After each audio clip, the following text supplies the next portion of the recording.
আসসালামু আলাইকুম। আমার নাম মোহাম্মদ রেজাউল করিম। আমার স্ত্রীর নাম হচ্ছে অনিতা খাতুন। অর্থাৎ একটা পরিবেশ কারণে ভুল বোঝাবুঝি হয়ে সে আমাকে ডিভোর্স করছে। সে ভুল করেছিল যে আমি তোদের ডিভোর্স করবো, এর একটা ঠান্ডা করছে ডিভোর্স করে। তবে আমি শুনলাম যে বাইরে যাবি বিদেশ আর মালয়েশিয়া, শনিবারে ফ্লাইট। তবে এই বাসে থাকতে বাবা মা অকালে মৃত্যুটা ডেকে নিয়ে আসলো। আর বাবা মা তো বড় মেয়েকে বিয়ে দিছে, ছোটদাকে বিয়ে দিছে, মেজোদের বিয়ে দিছে। আর বাবা মা তো অন্য কোনো টেনশন নাই, তবে মেজো মেয়ে নিয়ে একটা টেনশনে পড়ে গেল। কিন্তু আমার মতন অসহায় ওরা একদিনও হতে হবে, যখন ওর বাবা মা থাকবে না, তখন পৃথিবীতে আর কেউ থাকবে না, তখন আমার কথা একদিন মনে করতে হবে।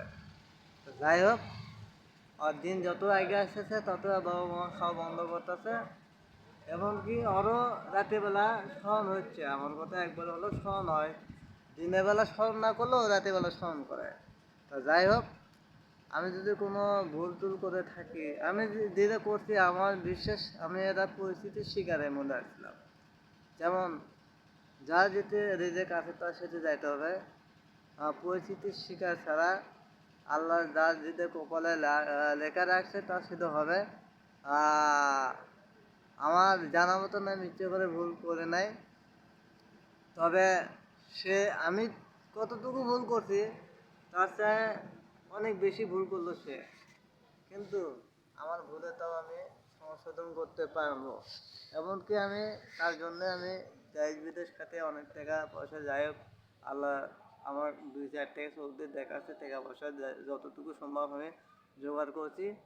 আমি যে ক্ষতিটা করছি আমি সেটা সংশোধন করতে পারবো। কিন্তু ও যে ভুলটা করছে সেই ভুলের তো কোনো দিন সংশোধন করতে পারবে না। তা যাক, আমি দোয়া করি ও যুগ যুগ বাসে থাক, কিন্তু আমার মতন পরিস্থিতির শিকার হলে ও একদিন যান পরে, এবং ওই যান সেটা হারে হারে বুঝতে পারে। সেদিন যান বুঝতে পারে যে আসলে আমি একদিন আমিও এক সময় পরিস্থিতির মধ্যে আসলাম, এই ব্যথাটা এই কষ্টটাও ও যেন বুঝতে পারে। এটি আমি আমার কথা আমি শেষ করেছি। আসসালামু আলাইকুম। ভুল টুল হলে সবাই মাফ করে দিয়ে।